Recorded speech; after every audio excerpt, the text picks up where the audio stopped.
Welcome back to a Clan a Day podcast brought to you by bagtownclans.com.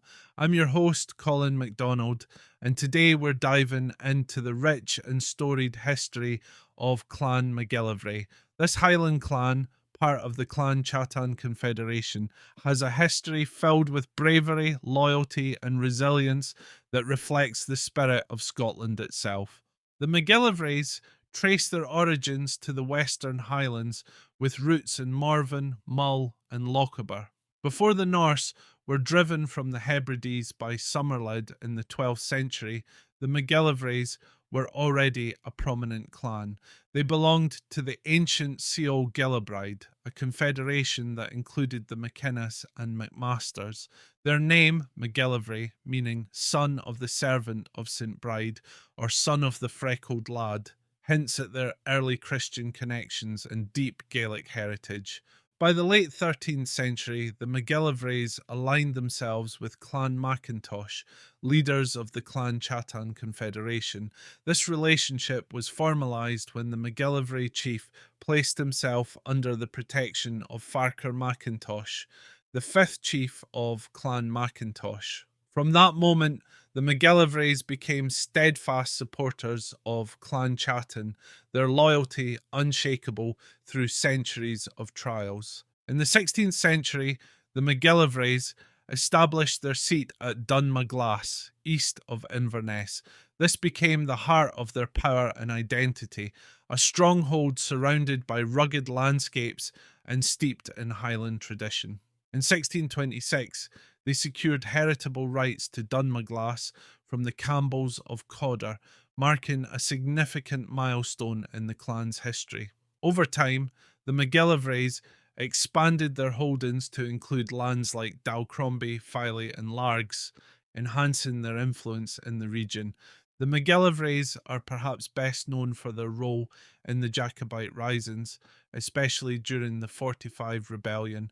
Alexander MacGillivray of Dunmaglass, the clan chief, commanded the Mackintosh regiment at the Battle of Culloden. Under the banner of Prince Charles Edward Stuart, Alexander led his men into battle with unmatched courage. At Culloden in 1746, the MacGillivrays made a valiant charge against the Hanoverian forces, smashing into Barrow's regiment. Alexander himself struck down the enemy commander, severing several fingers with his broadsword before being mortally wounded. He fell near the Well of the Dead, where his bravery and sacrifice would become legend.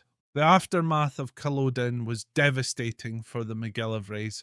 Many were killed, their lands ravaged, and their people scattered.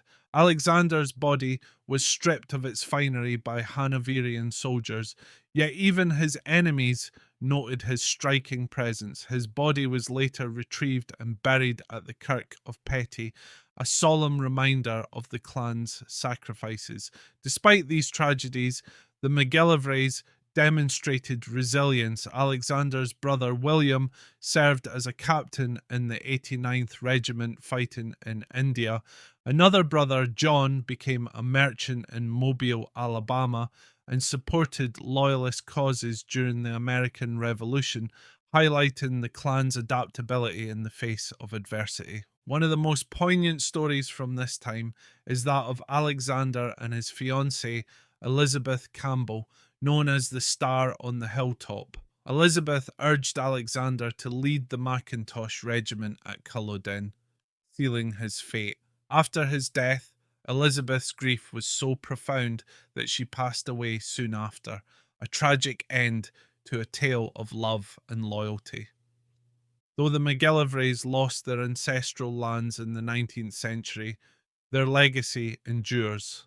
The last hereditary chief, Captain John William MacGillivray, sold Dunmaglass in the early 1900s, marking the end of an era. However, the clan's spirit remained strong. In 2016, Ian Donald MacGillivray was appointed clan commander, reviving leadership within the clan. His commission, granted by the Lord Lion, aims to guide the MacGillivrays into the future while preserving their storied past. The MacGillivrays are celebrated for their contributions to Highland culture. Their war cry, Dunmaglass, and their badge of the red whortleberry reflect their deep connection to the land. Tales of their martial prowess, from the Battle of Sheriffmuir to Culloden, illustrate their bravery. Even in times of peace, members of the clan found success, particularly as traders and leaders in the Americas. Today, the MacGillivray name is a testament to resilience, loyalty, and pride. Their graves at Dunlichety and Culloden stand as quiet memorials to a storied past. The clan's history reminds us of the enduring strength of Highland tradition and the sacrifices made in the name of loyalty and freedom. Thank you for joining us on this journey through the history of Clan MacGillivray. Be sure to tune in tomorrow for another episode of a Clan a Day podcast, where we'll uncover the tales of another remarkable Scottish clan. Until then, I'm Colin MacDonald, and as always, go Nairi and both are leet.